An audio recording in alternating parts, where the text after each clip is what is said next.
Good afternoon, everybody. I see we have a big audience here tonight. I'd like to welcome everybody to our November 25th, 24 regular meeting of Belleville Council. The City of Belleville acknowledges we are meeting today on traditional territory.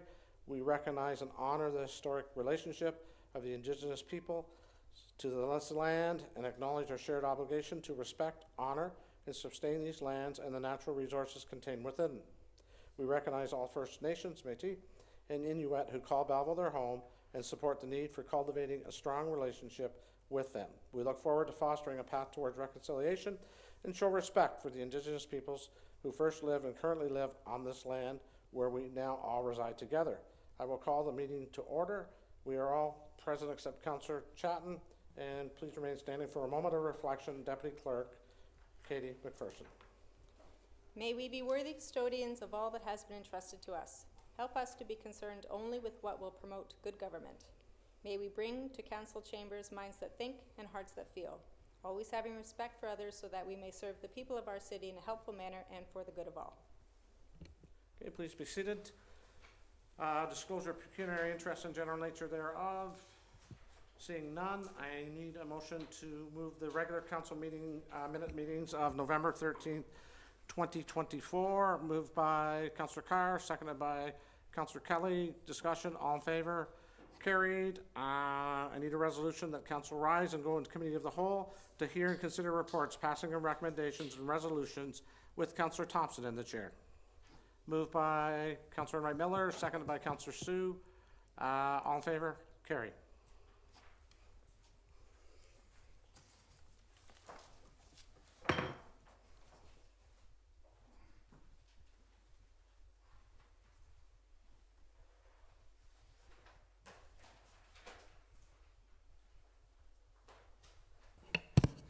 The agenda shall include under reports items that warrant individual attention from Council 8A1, proposed water and wastewater rates for the City of Belleville effective January 1st, 2025, DDF 2024-05, and the pursuant to the report number DDF 2024-05, the proposed rates for water and wastewater be included in the consolidated rates and fees bylaw for council's consideration.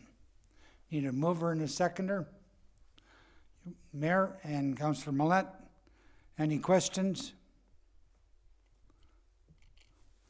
I just got one. I know I need to go to the seat.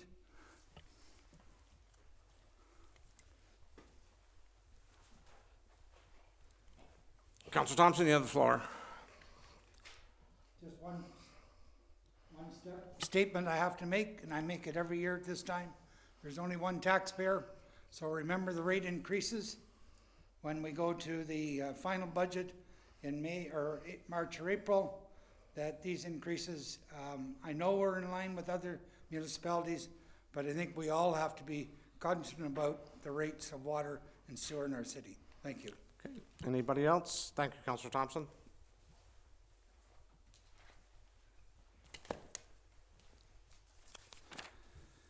Anyone else? All in favor? That's carried.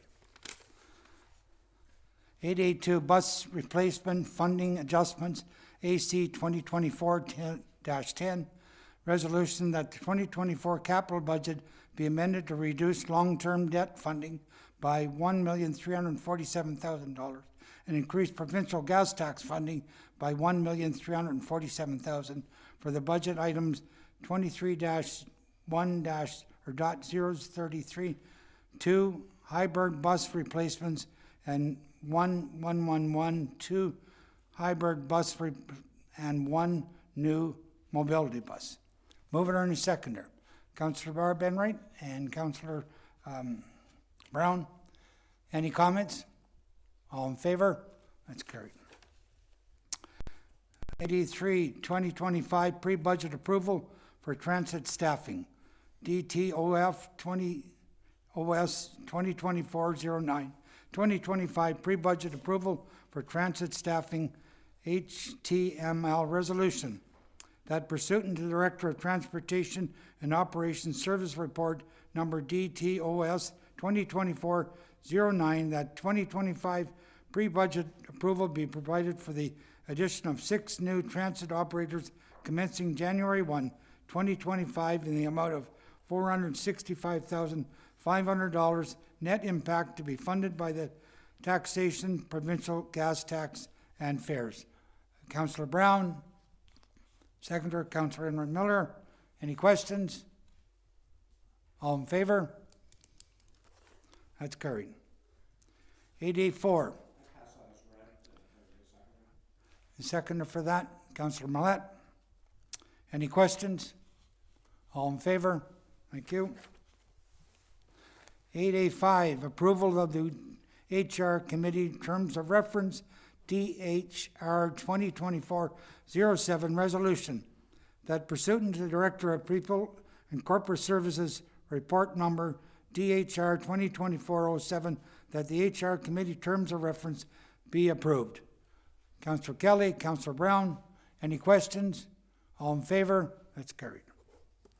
8A6, approval of the update health and safety policy and policy statement DHR 2024-08 resolution that pursuant to the Director of People and Corporation Services report number DHR 2024-08 that the update health and safety policy and policy statements be approved.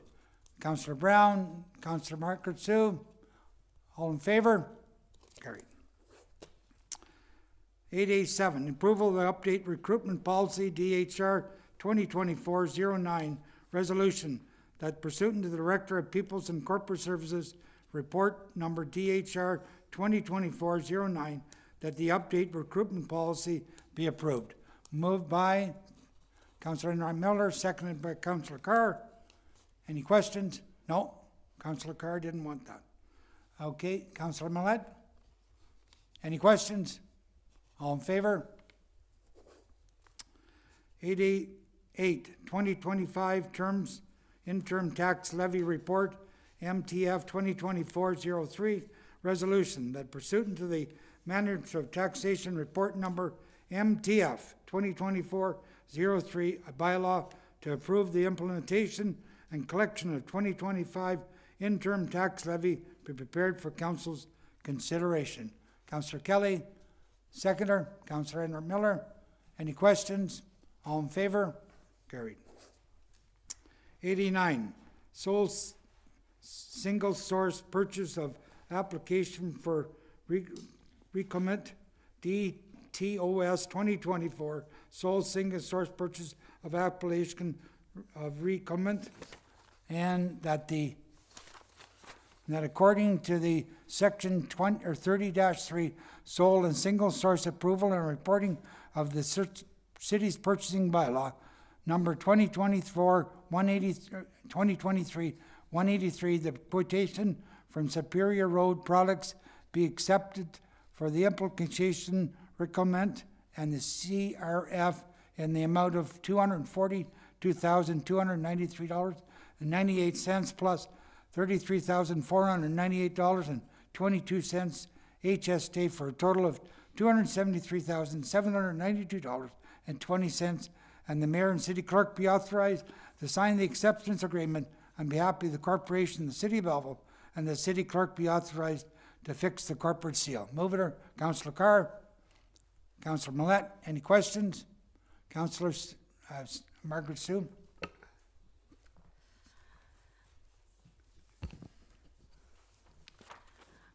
I did a bit of research as this was new to me, and I found out Reclamate is used by many cities and towns to rejuvenate their roadways to save tax dollars.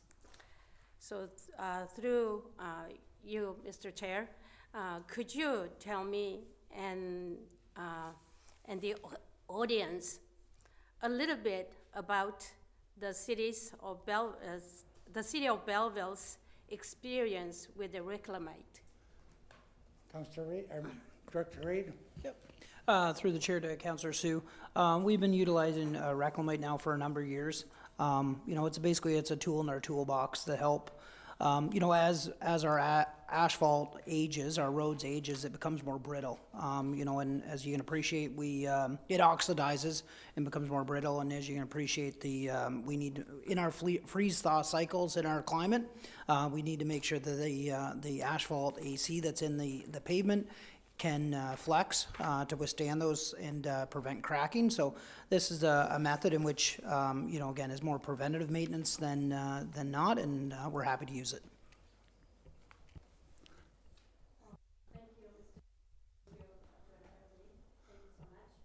Okay, thank you. Councillor Millet. I wasn't going to ask you, but Thank you, Chair. Through you to Mr. Reed, if I may. Yes, I understand we have been using it for some, Reclamite for some time on our roads, and I understand how it works. Some of us may or may not have had residents reach out, just wondering about the use of Reclamite and whether or not it affects pets if they walk on it shortly after its application. Any effects possibly to humans who may walk on it shortly after application. It goes on, as I understand, pink when it first is applied, and it settles in, and it can be a little jarring for folks. So there are no effects that you know of for, say, animals or humans that are traversing these roads after they've been treated, Mr. Reed? Yeah, through the chair to Councillor Millet, that is correct. You know, it does go down pink, and as it dries and soaks into the asphalt, it does become black. And they do put a sand blotter on to help prevent any and create friction on the roadway while it's soaking in. If anybody does have contact with their pets or for themselves, even off their feet if they're barefoot, just wipe it off. It doesn't burn or it doesn't. It's not like acid or anything like that. It's over time, just wash it off and it'll be good. thank you. Okay, but just further to that, if I may, Chair, just one Sure. quick question. The Reclamite itself is not an oily residue, that sort of thing. It doesn't affect traffic in any way, shape, or form traveling on it? Director Reed. Yeah, no, it can actually be drove on right away. We put the sand on just to help with the friction because it is a little slippery at first as it soaks in and dries up, and as the atmospheric temperature like it dries and soaks in. Any other question? Director Enright? Thank you, Chair. Just, Councillor Enright, sorry. thank you, Chair. Through you to Director Reed. I just had a question. Interestingly enough, we have a letter from the City of St. Catharines for support for road surfacing, a green road surfacing that they're using called bioresin. And we are using Reclamite. I'm just curious, are they kind of the same thing? And is Reclamite kind of green like this bioresin that they're going to try out? Is there any, you can give us a little lesson about the two of them? Yeah, I mean, through the chair to Councillor Enright Miller, bioresin is more of an asphalt. It's a green initiative that you can mix into the recycled asphalt and repave. Reclamite soaks into it, and the characteristics it has, it soaks into the AC, the pavement, and rejuvenates it to allow for more flexible pavement and the longevity of it. Bioresin is new in the industry, and there's lots of pilots taking place. And as you can see, I think it's the city of Cambridge or St. Catharines that's utilizing it. It'll be interesting to note there's lots of initiatives moving forward. I mean, as we can see with climate change and so forth, and us all as a municipal and leaders across the province, we're trying to reduce our carbon footprint, right? And these are all tools in our toolbox. So if we're able to extend the life of a road for an extra, 5-10 years, that just helps delay or, reduce the carbon footprint we have to use. Any other questions? All in favor? That's carried. No consent items. We'll move to council information matters. Council may adopt consent items by one motion, but prior to consideration of such a motion, members may request that specific items be removed from consideration under such motion, and council consider such item individually. Your worship? No, thank you. Councillor Carp? 8C2B, please.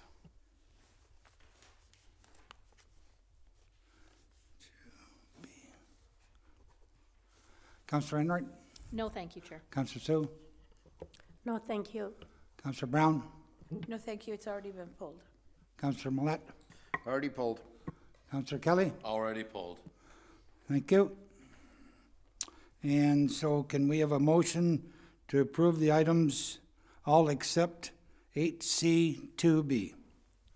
Councillor Henry Miller and your worship, all in favor? That's carried.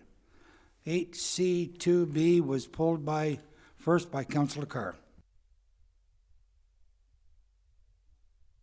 I'll read the motion.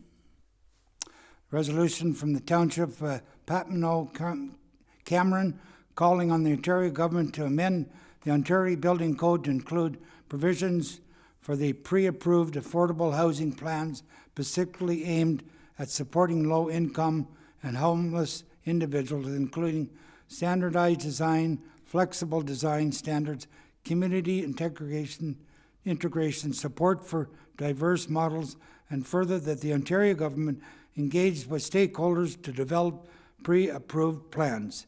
This was by the Township of Papineau and Kono, Ontario, Councillor Carr. Now, a seconder for that, Councillor Brown. Councillor Carr. Thank you, Mr. Chair. I would like council to consider joining our voices with the Township of Papineau, Cameron.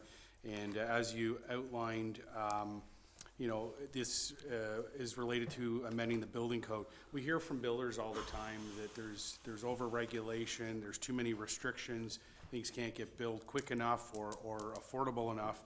So here they're asking for amendments to the Ontario Building Code, standardized designs, which creates a set of pre-approved housing designs that meet safety and quality standards, while also being cost-effective and quick to construct.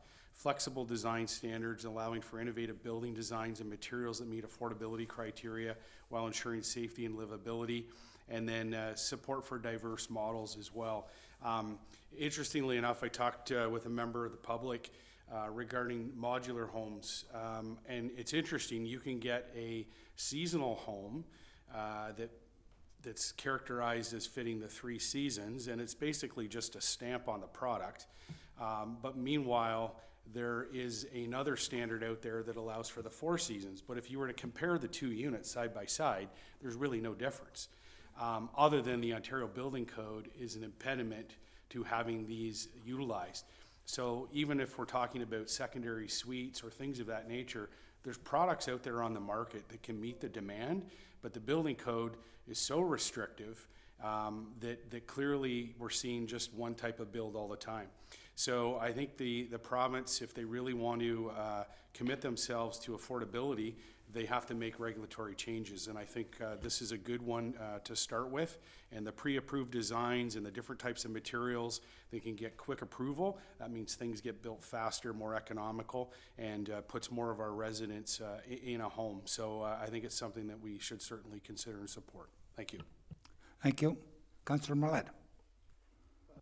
Thank you, and I'm supporting this motion as well. And further to what Councillor Carr described, this suggestion or this recommendation by Papineau Cameron Township also mentions including options for various types of housing, including tiny homes, modular units, and converted shipping containers to cater to different needs and preferences. And if we can streamline the process to allow for more and better access to the public, I know there are areas of this city that we've already, and we're seeing it planning, we're using infilling it as we go.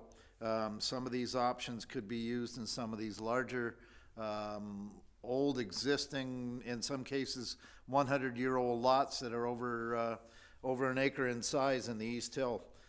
So this is the kind of housing we need. This is the kind of innovative thinking we need to streamline the service, and I'm going to wholeheartedly support it. Councillor Kelly. Okay. Any other? All in favor? That's carried. 8C3, items received in corporate, well, maybe I've already done. 8D, rise and report. Move, Councillor Carr, Councillor Millet. All in favor? That's carried. Thank you.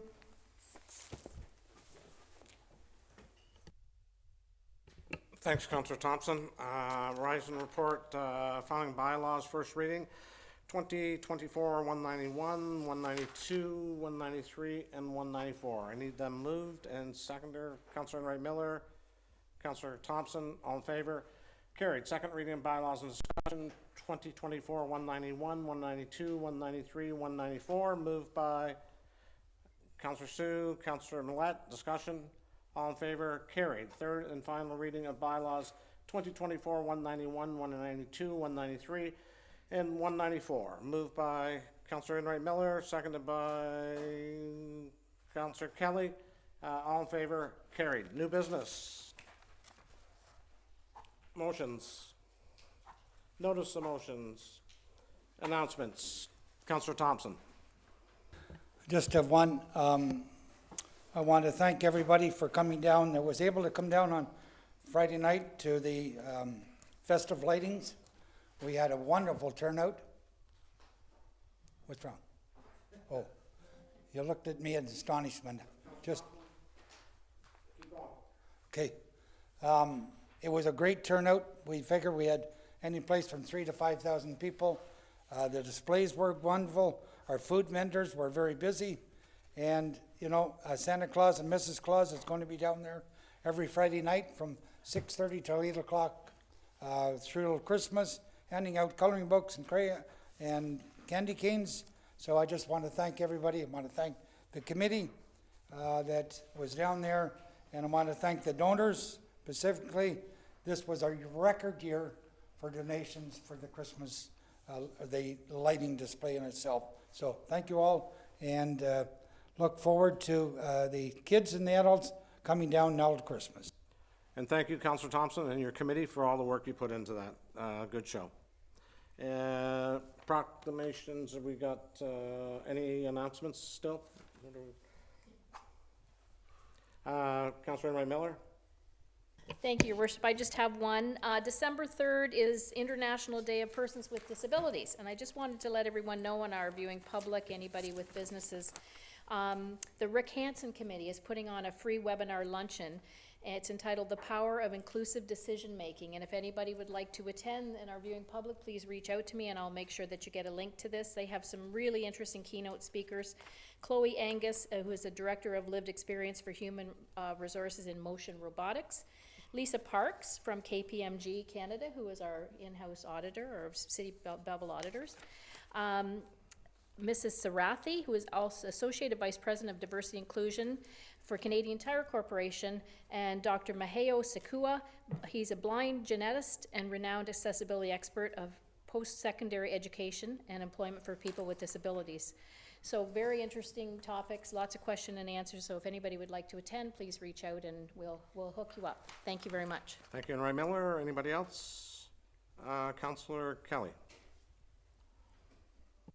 Thank you, through you, Mayor. Appreciate the chance to say a few words. Looks like it's going to be a quick meeting tonight. Today is the International Day for the Elimination of Violence Against Women and Girls, and the launch is today. It goes on till December the 10th. And there's a local group, Grand Quinny, they're championing the cause and educating us all with Orange the World campaign, 16 days of activism to eliminate gender-based violence against women and girls. So you can follow them on Facebook, Grand Quinny, Sharon Van Cleef, Mika Thorne, and the team all involved with that. So that's why many of us tonight are sporting the orange ribbon, thanks to Grand Quinny. Also, too, this past few days, we've had a chance to go to many events and under announcements on a short meeting like tonight. I feel I can add a couple more. I just want to congratulate Councillor Thompson on the kickoff to the Festival of Lights. That was a beautiful family celebration. Well done to you and the team and all the city staff that were involved making that go together nicely. Also, Chamber of Commerce Santa Claus Parade a week ago this past Sunday, big turnout for that. Thousands enjoying the kickoff to our theme weekend of Christmas. And sticking with the Christmas theme, the Belleville Professional Firefighters Annual Toy Drive is underway. They're looking for new unwrapped toys for kids up to age 12. The chair this year for this 14th year is firefighter Ryan Turcott. I was speaking to Ryan today. They believe greater need for the toy drive this year in Belleville. So think about the kids if you can help them out over the next several weeks. Also, too, this past Saturday, I was at the Quinte Sports and Wellness Center, and the Belleville Beast hosted Ontario Swim Meet. There was 500 swimmers in the pool at the Quinte Sports Center throughout the weekend, from Peterborough, Kingston, Ottawa, Carleton Place. I was speaking to some of the parents and some of the swimmers because my niece Grace Kelly was a swimmer for Belleville Beast. So I was talking to some of the parents, and they talked about this model at the Quinte Sports and Wellness Center. The pool is one of the best in the province. They talked how friendly Belleville was, the staff, how clean our facility was. And there was a broom bowl tournament this weekend, and many of the families were staying at hotels, eating at our restaurants. And then they decided on Saturday night to go see the Belleville Senators play the Laval Rocket. So it's like a destination now, and we welcome that many swimmers to our community. So congratulations to Belleville Beast President Victoria Black and head coach Brandon Oates and all the swimmers and the parents. It was beautiful this past weekend, and they're doing very well. With a recent tournament in Barrie, Belleville was #1 in men and boys, and #4 in girls at a swimming meet recently in Barrie. And I just want to get this in. Sunday is December the 1st, and I just want to make a public announcement that the Homeless Warming Center will be open on Sunday at 240 Bridge Street West. That is the fairgrounds here in Belleville. So that opens on Sunday. So that's all I have for you tonight, Mayor. Thank you. Thank you, Councillor Kelly. Councillor Thompson? One thing Councillor Kelly reminded me with the toy drive, I was at the Agricultural Society annual dinner on Saturday night, and they donated $500 to the toy drive and also $500 to the food bank. So just wanted to make sure that I mentioned them because they work very hard and they're looking forward to the new facility, and it was great to attend on your behalf, Mayor. Okay, thank you, Councillor Thompson. I've got a couple of proclamations. I would like to proclaim December as Christian Heritage Month. And the second one, Councillor Kelly spoke about, would like to proclaim November 25th to December 10th as 16 days of activism against gender-based violence, starting on November 25th, International Day for the Elimination of Violence Against Women, to December 10th, Human Rights Day. Seeing that, now I need a confirmatory bylaw, that bylaw number 2024-195, a bylaw to confirm the proceedings of council at its meeting held on November 25th, 24, be read a first, second, and third time, and finally passed this 25th day of November. Moved by Councillor Thompson, seconded by Councillor Sioux. All in favor, carried.